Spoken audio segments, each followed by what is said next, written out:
ఎక్కడ చదువు ఇంగ్లీష్ ఇది ఓపెన్ అవ్వట్లేదు బాబు. నాకులా ఇది ముసలిది అయిపోయింది. ఇది 6 వచనం అదే Nehemiah. And Ezra blessed the Lord, the great God, and all the people answered, Amen, Amen, with lifting up their hands, and they bowed their heads and worshipped the Lord with their faces to the ground. Amen. కాబట్టి worship the lord అని ఉంది ఇంగ్లీష్లో, అంటే ఆరాధించారని, నమస్కారం చేసినట్టు తెలుగులో ఉంది. కాబట్టి ప్రియులారా, వాళ్ళందరూ ఏం చేశారంట, ఎప్పుడైతే ఎజ్రా మహాదేవుడు అంటే తోటి చేతులు ఎత్తేసారంట. మన చేతులు ఎత్తి అలవాట్లేదు అనుకోండి, అక్కడ ఉంది ఏమన్నా లిఫ్ట్ అప్ ద హ్యాండ్స్ కదా. తర్వాత ఏముందమ్మా ఇంకా కూడా చదువు. బౌడ్ ద హెడ్ అంటే ఏంటి, అలా ఉంచారు, మాటలు కాదండి. మీరు ముస్లిం వర్షిప్కి వెళ్తే వాళ్ళందరూ ఒకేసారి చాలా భయపడతారు. మనకు భయం లేదు, భక్తి లేదు. క్రిస్టియానిటీ కొంచెం దేవుడు ప్రియనిచ్చాడు కాబట్టి అనేక మంది కుర్చీల మీద కూర్చుంటారు, అంతే షూ వేసుకు వచ్చేస్తారు కొన్ని చర్చెస్లో. కాబట్టి ప్రియులారా, దేవుని సన్నిధికి వస్తే భయపడాలి. ఏమన్నాడండి ఎజ్రా, నా గుండె బదురుతూ ఉంటుంది, అందుకే కంగారు పడుతూ ఉంటాను. ఎలా అన్నారండి, ఎజ్రా మహాదేవుడని యెహోవాను స్తుతింపగా జనులందరూ చేతులెత్తారంటండి. చేతులెత్తి ఆమేన్ ఆమేన్ అని పలుకుచు నేలకు ముఖములు వంచుకొని యెహోవాకు స్తుతించారు, అంటే గణపరిచారు, ఆరాధన చేశారు. మనమేనా? ఇదే మరి గ్రంథం నెహెమియా గ్రంథం 9వ అధ్యాయం 6వ వచనం సహోదరు చదివారు కదా. నీవే అద్వితీయుడని దేవుడవు,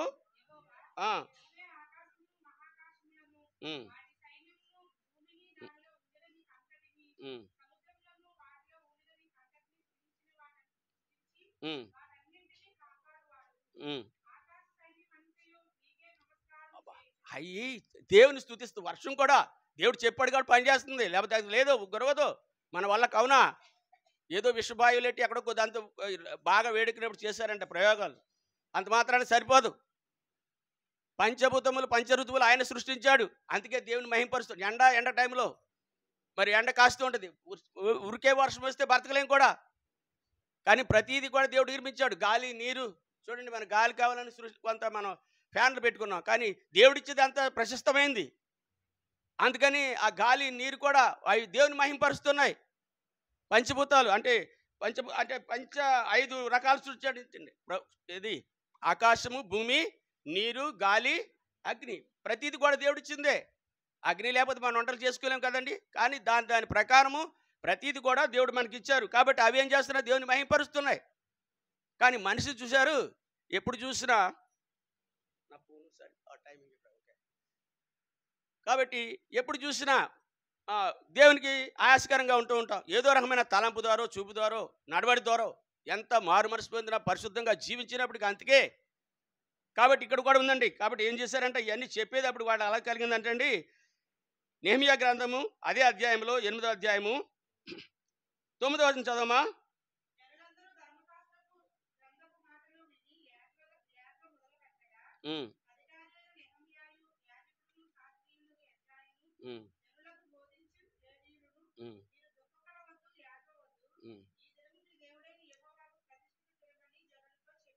ఆమేన్. కాబట్టి ప్రియులారా, మనం ఆయన చేసిన మేళ్ళు లెక్కించుకుంటే దుఃఖాలే వస్తూ ఉంటే భయపడుతూ ఉంటాం.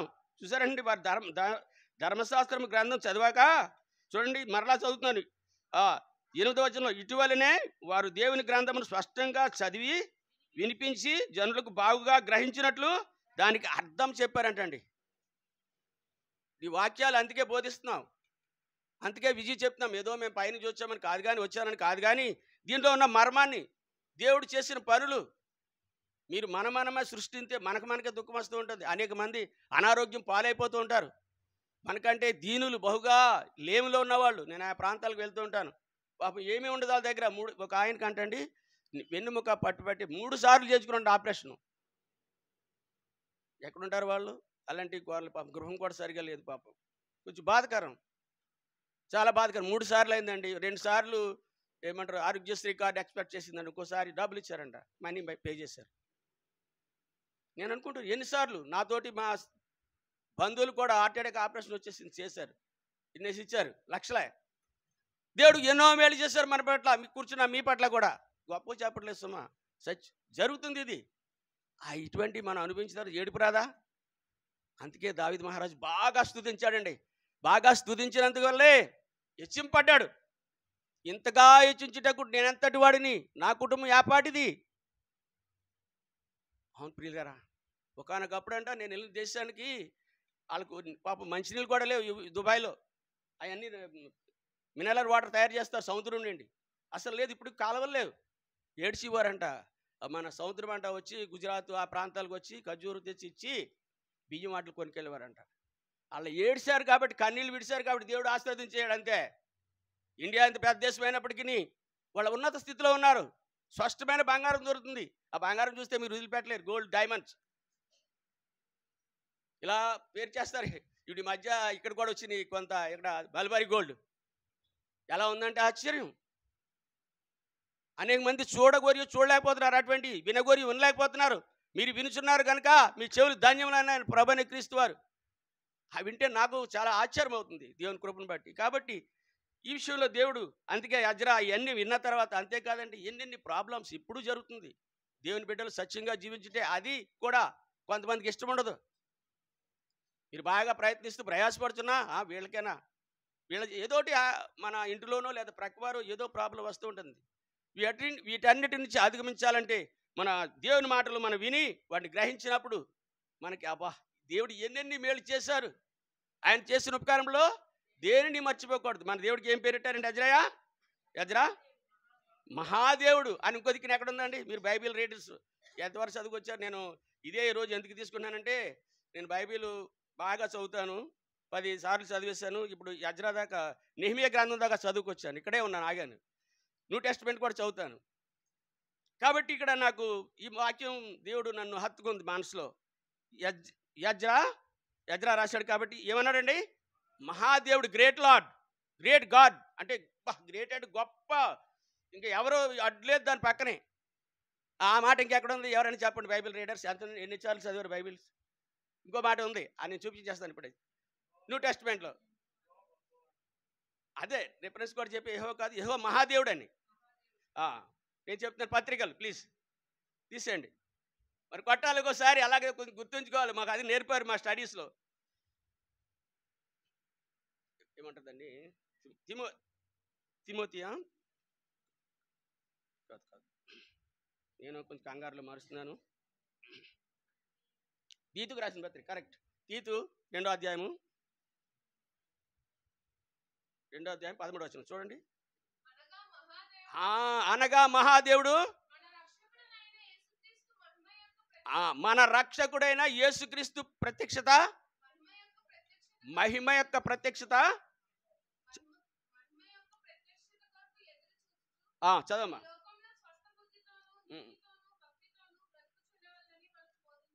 ఆమేన్. ఇక్కడ చూడండి, ఎవరు ఆ మహాదేవుడు అని పరిశీలన చేస్తే ప్రభువైన క్రీస్తు వారే. కానీ మనుషులు గ్రహించలేకపోతున్నారు.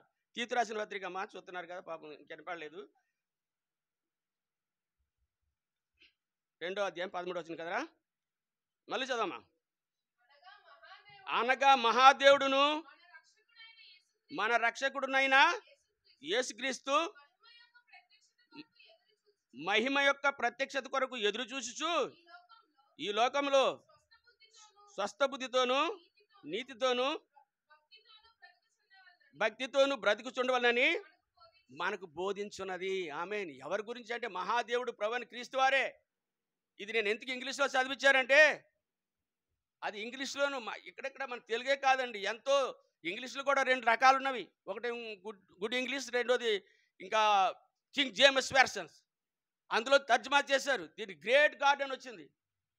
కొన్ని దేవుడి గురించి రాయలేదు, కొన్ని హిస్టరీ లేదు. ఇది ఎన్ని వందల లాంగ్వేజ్లో ఉందంటే చెప్పలేనన్నమాట. అన్ని తర్జుమా అయిపోయింది. అందుకే మనం పట్టుకున్న ఊరికే మనకేమీ పనుల్లేక కాదు, అందుకే ఇంత ప్రయాసపడుతున్నాం. కానీ కొంతమంది తెలిసిండి కూడా వారు ఆచారాలు పడిపోయారు. పర్లేదు, దేవుని స్తోత్రం. వాళ్ళ ఇష్టం, ఎవరిష్టం వాళ్ళది, ఎవరి విశ్వాసం వాళ్ళది. కానీ మనం ఎవరిని స్తుతించాలంటే ప్రభువైన క్రీస్తు ద్వారానే. అంతేకాదు, ఆయన ఎన్నెన్ని మేలు చేశారు, ఏమి మనకు బోధిస్తుంది. అనగా మహాదేవుడును మన రక్షకుడైన యేసుక్రీస్తు మహిమ యొక్క మహాదేవుడు ఆయనే.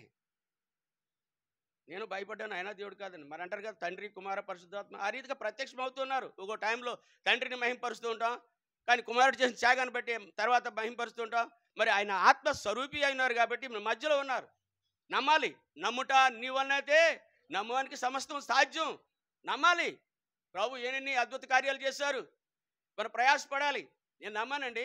నేను పెళ్లి చేసుకున్నప్పుడు మరి మా ఆవిడ ప్రెగ్నెంట్తో ఉంటే గర్భఫలం కావాలి వచ్చి ఆల్రెడీ అయిపోయింది. దేవా నా కుమారుని ఇమ్మన్నాను. నా విశ్వాసాన్ని దేవుడు ఇచ్చాడు. నమ్మాలి. తర్వాత కుమార్తె అనుకున్నాను. ఇది పుట్టింది. కానీ ఇక్కడ చర్చికి రారు. ఫుల్గా ఉంది కదా ఫుడ్. నేనే చెప్పేస్తున్నాను. ప్రయాసపడరు. వాళ్ళు ఉంటే ఐ డోంట్ కేర్. దేనికి భయపడను. ఇక్కడ ఉంటాను. ఈరోజు కావాలంటే వెళ్ళిపోతాను. రేపు పొద్దున టికెట్ తీసుకుని అక్కడ. కానీ దేవునిలో ఉంటాను ఆఖరి ఊపిరివంత వరకు. ఎస్, అవునండి. నేను గాఢాంధకారపు లోయలు సంచరించను, నేను భయపడను. నా ఊపిరి ఉన్నంత వరకు కూడా. అవును, నిజమండి. అధికారుల యొద్ద నుంచి ఉంటాను. అందుకే నెహెమియా అంటే నాకు చాలా ఇష్టం. యెరూషలేము గోడలు కాలిపోయి బాధ ఉంటే కన్నీళ్ళు విడిచాడంటండి. ఒకసారి ఇర్మియా గ్రంథం తీయండి ఒకసారి. క్షమించాలి, నెహెమియా గ్రంథం ఆ యెరూషలేములో కలిగిన అలజడి గురించి ఆయన బాధపడ్డారంటండి. చూడండి, 2వ వచనం చదవమా. మొదటి అధ్యాయం 2వ వచనం.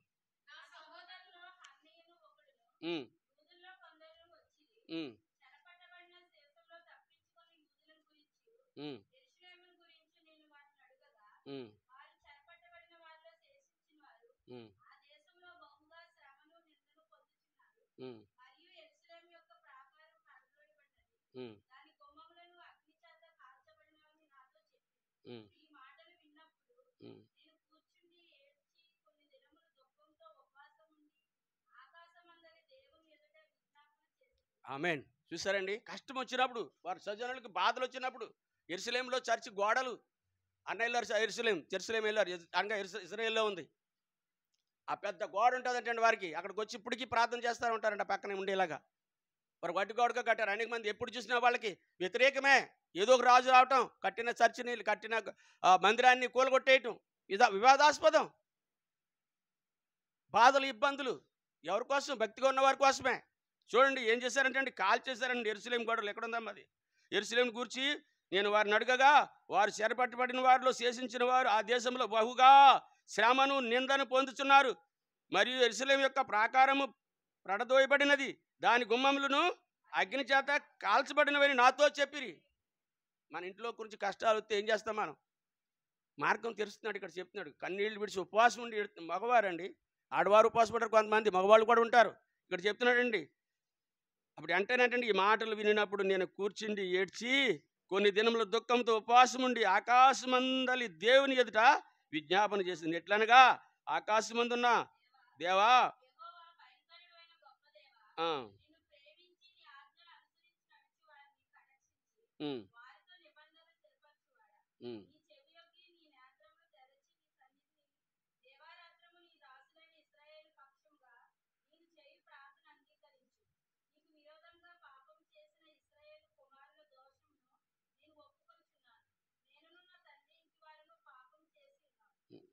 ఇంకా చదవమా. అబ్బా, చూసారా ఏం ఒప్పుకుంటున్నాడో? నేను కూడా ఒప్పుకోము. అసలు మీరు ఆరాధన చేస్తున్నారు, ఇంకా కొంతమంది స్టార్టింగ్ ఉంటుందంట, ముగింపు ఇంకా మర్చిపోతారట.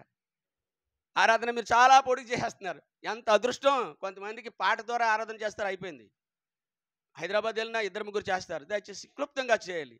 చేస్తున్నాడు. ఇక్కడ చూడండి, ఒప్పుకుంటున్నాడు, పాపాన్ని ఒప్పుకుని. మనం దేవుడు క్షమించింది వర్ణితే సరిపోదు సమయం, చాలు. 2 మాటలు గంభీరంగా చెప్పింది. నేను కూడా సమయం చూసుకుంటూ ఉంటాను. కాబట్టి మరి వర్షం ఈ దినాన్ని అనేక మంది రారైపోయినప్పుడు ఏం చేస్తున్నాడు ఈయన? నేను నా జనులు స్వజనులు చేసిన పాపాన్ని, ఆ పాపమే నా పాపమే నన్ను కొట్టింది అంటున్నారు. నెహెమియా ఏమి రాశాడండి? మనం చేసిన పాపముల కొరకు కొద్దిగా శిక్షించారంటండి. ఈ వర్షం వచ్చింది చూసారా, కొంచెమే ఇస్తున్నారు. ఎంత వచ్చినా ఎంతో క్షమిస్తున్నారు దేవుడు, కొంచెమే. రేవంత్ రెడ్డి తెలంగాణ ముఖ్యమంత్రి అంటున్నాడు, కొంచెమే వచ్చింది ప్రాబ్లం, దేవుడు దయ వల్ల అంటున్నాడు. అలా ఇంకోమైనా అనలేదు, నేను చెప్పకూడదు. సునామీ వచ్చింది, మనకు తెలుసు కదా, ఎన్ని కష్టాలు పడిపోయినాయి. మా చిన్నప్పుడు వరదలు వచ్చేసినాయి. అంతేకాదు, భూకంపం వచ్చినాయి, ఎన్నో 6 లక్షల మంది ఒకేసారి చనిపోయారు బొంబాయిలో అక్కడెక్కడ అండి. ఈ వర్షం అంతగా దేవుడు ఇంకా శ్రమ పెట్టలేదు. కొంతమంది కష్టం వచ్చింది, రాలేదు, అంతే. లెక్కేసుకుంటే తక్కువ, ఎక్కువ వస్తే ఇంకా ఏం చేయగలదు? కాబట్టి ఆయన కృప వల్లే మనం రక్షింపడ్డాం. మీ అందరూ చేసే ప్రార్థనలు ఈ దేశానికి కొంచెం రక్షణగా ఉన్నాయి. అధికారుల కొరకును, ముఖ్యమంత్రుల కొరకును, అందరికి కూడా మన స్తుతియాగం ద్వారా దేవుని మహింపరుచున్నాం. గొప్ప రక్షణ మనం కనపరిచారు, మన కనులారా చూస్తున్నాం. ఇవి అనేక మంది చూడగోరి చూడలేకపోతున్నారు, వినగోరి వినలేకపోతున్నారు. కానీ మీరు వింటున్నారు కనుక మీ చెవులు ధన్యములు అయిపోయినాయండి. నా మాటలు కాదు, బైబిల్లో ఉంది. ఒకసారి చూడండి ఆ మాట, నేను చెప్తున్నాను పదే పదే. మత్తయి సువార్త 13వ అధ్యాయం 16వ వచనం చదవండి తొందరగా. కాబట్టి ప్రియులారా, నెహెమియా బాధపడుతున్నాడు, ఒప్పుకుంటూ ఉన్నాడు. మనం కూడా ఆయన చేసిన విషయాలు ప్రతిది కూడా మనం చదవం. మత్తయి సువార్త మత్తయి సువార్త 13వ అధ్యాయం 16వ వచనం, కరెక్ట్.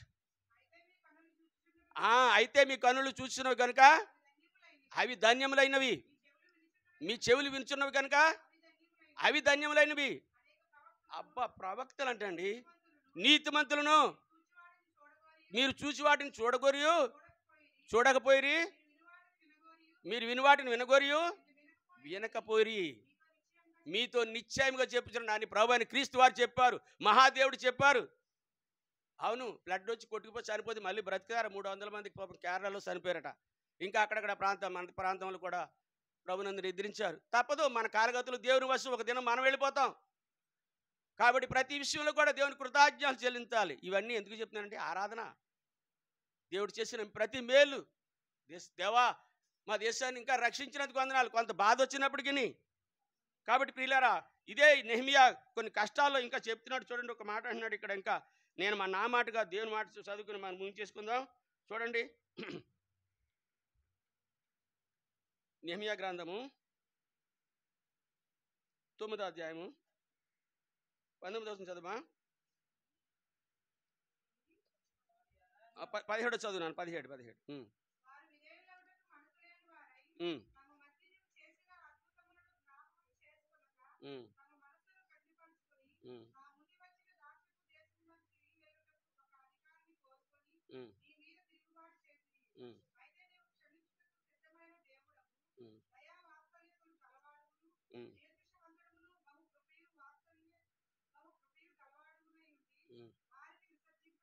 ఆమేన్. కాబట్టి ఎన్నోసార్లు దేవుని మాట వినరంటండి. ఇలాగా ఎన్నిసార్లు ఇజ్రాయేల్ని వాళ్ళ యొక్క మరి ఈజిప్ట్లో మరి బానిసత్వం నుండి తీసుకొస్తుంటే దారిలో ఎన్నోసార్లు దేవుని మీద మర్చిపోయేవారంటండి. మన మనుషులమైన మనం కూడా అనేక సార్లు ఆయన చేసిన ఉపకారంలో మన ప్రజలందరూ మర్చిపోతూ ఉంటారు. ఎందుకు క్రీస్తు ఈ విధంగా ప్రార్థన చేస్తున్నారని వారు నమ్మరు. ప్రక్క వాళ్ళు, ఇరుగు పొరుగులు ప్రార్థన ద్వారా దేవునికి బ్రతిమలాడుకుంటున్నాడు. మరి అంటే ఇప్పుడు స్తుతియాగం టైం అనుకోండి, ఇప్పుడు ప్రార్థన చేయకూడదు అంటే కృతజ్ఞత చెప్తున్నారు. అంటే మన ప్రార్థన చేసేటప్పుడు దేవుని బ్రతిమలాడుకుంటాం. దావీదు ఏమంటే మన దానియేలు ముమ్మారు ఇంటికి వెళ్ళి బ్రతిమలాడుకున్నాడు అంటండి. అప్పుడు వెంటనే దేవుని దూత ప్రత్యక్షమైంది. ఎంత గొప్ప ధన్యత. కాబట్టి ప్రియులారా, మనం ఆ యొక్క దేవుడు ఎన్ని మేలు చేశారో ఆ మేలుకే మనం ప్రతి సమయంలోనూ ఆయన స్తుతియాగం చెల్లించాలి. అందుకే దేవుని వాక్యం ఉంది కదా, స్తుతియాగం అర్థం ఏంటంటే అసలు 50వ అధ్యాయము 23వ వచనంలో కీర్తనల గ్రంథం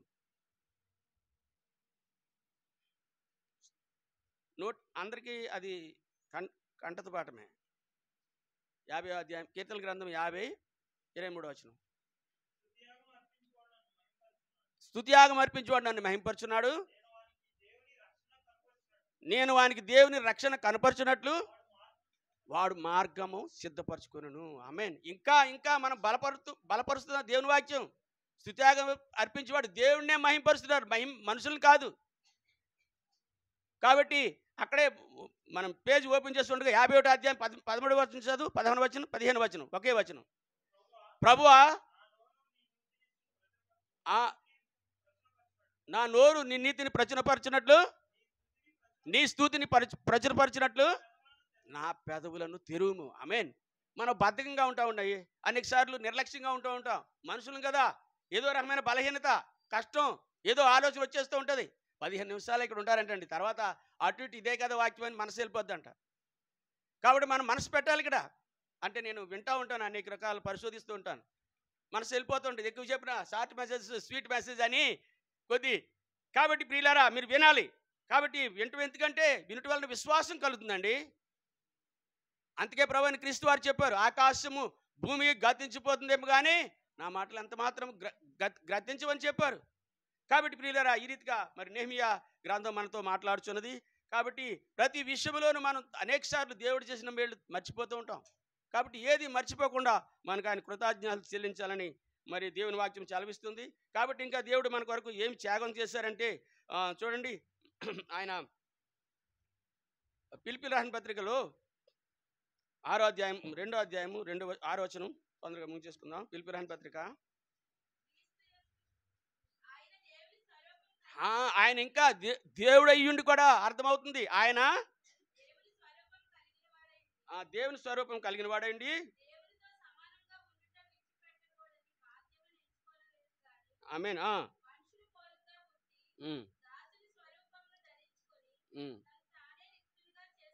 ఆమేన్.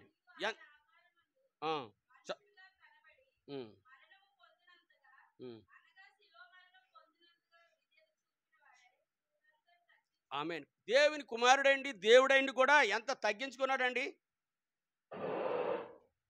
కాబట్టి మనలో కూడా ఎందుకంటే యుగాంతమందున్న మనకు ఇవి బుద్ధి కలటాకై రాయబడ్డాయి. కాబట్టి ప్రియులారా మనం ఏ విధంగా దేవుడు మనకు ప్రత్యక్షము, ఏ విధంగా మనకి ఆయన వాక్కులు తెలియపరుస్తున్నారంటే చూడండి, మళ్ళా చదివితే ఆయన దేవుని స్వరూపము గలవాడయుండి దేవునితో సమానంగా ఉండుట విడిచిపెట్టకూడని భాగ్యమని ఎంచుకొనలేదంటండి. ఎవరండి రాజకుమారుని దిగిరా, నువ్వు మామూలుగా ఉండు, మనుషులు వస్తాడా? రాడు. ఎంతంత డిగ్రీయో ముఖ్యమంత్రి కొడుకు తప్పక మరలా ముఖ్యమంత్రి అయిపోవాలి. ఇక్కడికి వచ్చి లోకసేవ చేయలేరు. అది మామూలు లోకరీతి అది. కానీ ప్రభు అయిన క్రీస్తు వారు దేవుడయ్యుండి, దేవుని కుమారుడయ్యుండి ఆయన ఇంత తగ్గించుకున్నారు. కాబట్టి అంతేకాదండి, ఎబ్రిల్ రాసిన పత్రిక 9వ అధ్యాయం 11వ వచనం చదువుమా. ఇంకా ఎంత తగ్గించుకున్నారు.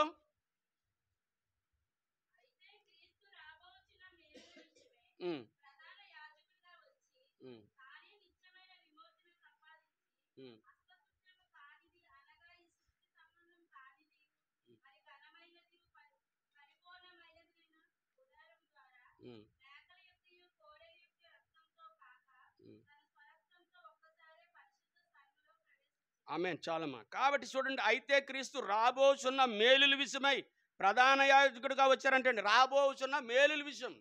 ఎన్నెన్ని కష్టాలు అనిపించారు ఆయన. రక్తం చిందించే స్వరక్తం ద్వారా ప్రజలని శుద్ధీకరించారంటండి. యేసుక్రీస్తు ప్రభు అని నోటు తోపుకొని హృదయమందు విశ్వసిస్తే చాలు రక్షింపడతారని వాక్యం చలవిస్తుంది. మనం కూడా పాపానికి రక్త ప్రోక్షను అసలు రక్తం చిందించాలి. మనం చేయలేము ఆ పనులు. మన రక్తం పాప రక్తము. కాబట్టి ఆయనే అయితే క్రీస్తు రాబోచున్న మేలుల విషయమై ప్రధాన యాజకుడిగా వచ్చి తానే నిత్యమైన విమోచన అంటే విడిపించారండి పాపం నుండి, శాపం నుండి. కాబట్టి ప్రియులారా సంపాదించి హస్తకృత్యం కానిది అనగా ఈ సృష్టి సంబంధం కానిదియు మరియు ఘనమైనదియు పరిపూర్ణమైనది గాను గుడారం ద్వారా మేకల యొక్క కోడెల రక్తంతో కాక తన స్వరక్తంతో ఒక్కసారి పరిశుద్ధ స్థలంలో ప్రవేశించింది. కాబట్టి ప్రియులారా ఎంత గొప్ప ధన్యత చూడండి. కోళ్ళు ఎక్కడ, ఎడ్లు మేకలు ఎక్కడ, మనుషు దేవుని యొక్క కుమారుని రక్తము ఎంత పవిత్రమైనది. అలనాడు మోసే అంటండి ఆచార ప్రకారం అప్పుడు పొట్టేళ్ళు కోడేళ్ళు అర్పించేవారు. ఆ రక్తాన్ని సిందించి ధర్మశాస్త్రం ఇక్కడ ప్రోక్షించేవారంట. దేవుడు అలా చేసిన ఎన్నిసార్లు మనుషులు మారటం లేదు. దేవుని కుమారుడే మరి ప్రధాన యాజకుడికి వచ్చి తన స్వరక్తం చేత మనుషులు శుద్ధీకరించారంటండి. కాబట్టి ప్రియులారా ఎంత గొప్ప ధన్యత మనం మరి కలిగింది మనకి. ఒకసారి మీరు ఆలోచన చేయండి. కాబట్టి ఆయన రక్తం ఇంకా ఏం చేస్తుంది చూడండి. 14వ వచనం, నిత్యుడగు ఆత్మ ద్వారా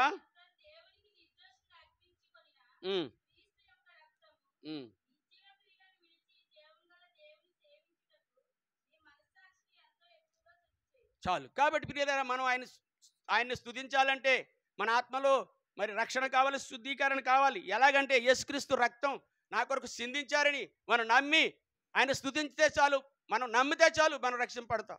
ఆయన విశ్వాసం ద్వారా మనకి గొప్ప రక్షణ కలిగింది. కాబట్టి ఇంత గొప్ప రక్షణ మనం నిర్లక్ష్యం చేసిన ఎలా తప్పించుకుంటామని దేవుని వాక్యం సెలవిస్తుంది. కాబట్టి చూడండి, ఇంకా 15వ వచనం చదవమ్మా.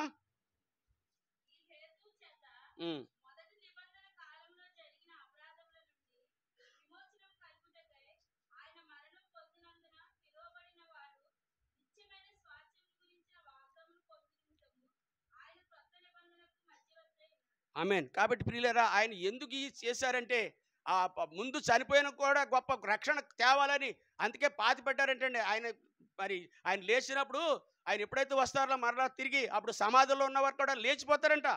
ఆ యొక్క రక్షణ కోసం ఆయన మరి ఈ రీతిగా మరి ఆయన సిలువ వేయబడి మరి చూడండి 16 వచనం మరణ శాసనం ఎక్కడుండును? ఆ, ఉమ్, చదమ్మా ఇంకా. ఉమ్. ఆమేన్. కాబట్టి ప్రియులారా మనం అలా చదువుకుంటూ వెళితే ఈ ఏప్రిల్ రాసిన పత్రిక చదివితే మనం గొప్ప ఆత్మపూర్ణులు అయిపోతూ ఉంటాం. ఆయా జనులు చెప్తూ ఉంటారు, మేము నేర్చుకుంటూ ఉంటాం. బ్రాహ్మణ కులంలో నుంచి మరి వారి యొక్క మరి ఏమిటి పరవస్తు సూర్యనారాయణ గారు వచ్చారు. యెషయా గ్రంథం ఇది కలిపి చదివితే చాలా విధేయత కలుగుతుందని చెప్పారు. చాలా మార్పు అంటే ఒక ఆన్సర్ ఇస్తూ ఉంటుంది. చదివిన వాళ్ళు మరి సరిగ్గా చదవకపోతే ఆన్సర్ రాకపోతే మరి మరి పొందలేరు కదండి, విజయాన్ని ఉద్యోగం పొందలేరు. కాబట్టి ప్రియులారా ఈ యొక్క మరి ఏప్రిల్ రాసిన పత్రిక మనకి ఈ రీతిగా ఆయన స్వరక్తం ద్వారా ఆయన మాట విని పరలోకంలో భూలోకంలో ఉన్న వాళ్ళు కూడా లేచిపోతారంటండి. అటువంటి శక్తి కలిగిన యేసు నామం. కాబట్టి ప్రియులారా మనం ఇంకా తొందరగా ముగించుకుందాం. కాబట్టి ఈ రీతిగా మనం చదువుతూ ఉంటే మరి మనం మరి చూడండి ఇంకా ఎలా విమోచన కలిగింది అని ఒక మాట మనం చదువుకుందాం. ఎపిస్తుల రాసిన పత్రిక మరి మన బ్రతుకు నుంచి ఒకసారి ఆలోచిస్తే లోకం మనుషులందరి గురించి ఆలోచిస్తే మన అందరికి తెలిసిందే. తొందరగా ముగిస్తాను. అసలు ఎపిస్తుల రాసిన పత్రిక 2వ అధ్యాయం మొదటి వచనం చదువుదాం. అబ్బా మన బ్రతుకంటండి అపరాధముల చేతను పాపం చేతను చచ్చిన వారమై ఉన్నామంటండి లోకం. ఆమేన్. క్రీస్తు వారు వచ్చి ఆయనతో కూడా బ్రతికించారు. 13వ వచనం చదవమా అదే అధ్యాయము. అయినను మునుపు దూరస్తులైన మీరు ఆమేన్. ఎంత గొప్ప ధన్యత అండి. ఆయన రక్తం వలన సమయమస్తులు అయిపోయాం. అనేకులకు మరి జ్ఞానం ఈ సత్యాన్ని బోధించే వారిగా దేవుడు మనకు తీర్చిదిద్దారు. ఎంత గొప్ప ధన్యత. విమోచన ఎవరికి ఉందండి? పాపములు శాపములు సచ్చిన వారే ఉన్నారు లోకం, అందులో మనం. కానీ దేవుడు క్రీస్తు రక్తం ద్వారా గొప్ప విమోచన రక్షణ ఇచ్చారండి. కాబట్టి ఇంకా ముగించుకుందాం. లాస్ట్గా మనం చదువు ఏప్రిల్ రాసిన పత్రిక మళ్ళీ వెళితే 13-12 వచనం చదువుకుందాం. 13వ అధ్యాయం 12వ వచనం. కావున యేసు కూడా తన స్వరక్తం చేత ప్రజలను, దేవుడు ఎంత ప్రేమమయుడండి. ఒక్కరిని కాదు, ఒక ఊరిని కాదు, ప్రజలను, ప్రపంచ వాడిని అందరినీ పరిశుద్ధపరచుడికై కవిని వెలుపుట శ్రమ పొందారంటండి. స్వరక్తం చేత చదువు.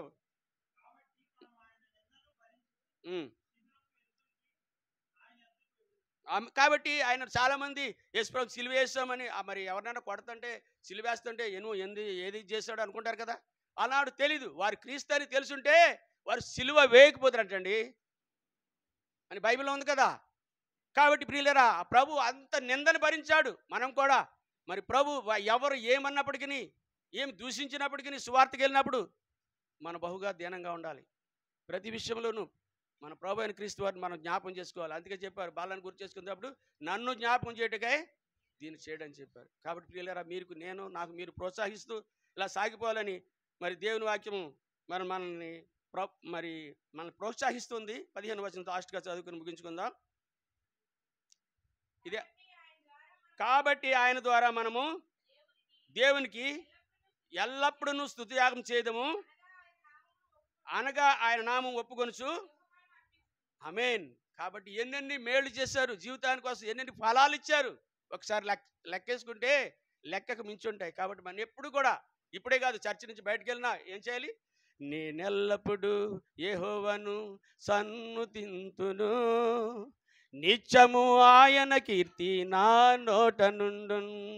నేనెల్లప్పుడు యెహోవాను సన్నుతింతును, నిత్యము ఆయన కీర్తి నా నోట నుండును.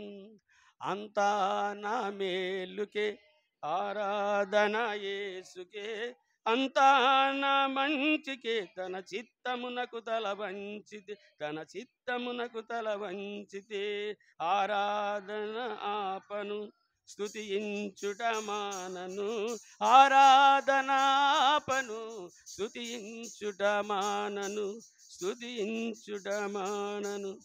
ప్రైలాడ్ మరి ఆరాధన చేద్దాం. కాబట్టి స్థితిగతులు ఏమైనా సరే, పరిస్థితులు ఏమైనా సరే, మన ప్రభు అయిన క్రీస్తు వారు నిన్ను నన్ను పాపం నుండి శాపం నుంచి రక్షించారని హృదయపూర్వకంగా కన్నీళ్లు విడిచి ప్రార్థన చేద్దాం. క్షమించాలి, స్తుతించుదాం, ఆరాధించుదాం. దేవుడి మాటలు మన వినికిడిలో ఆరాధనలో పాల్పంపులు దయచేయను గాక. ఆమేన్.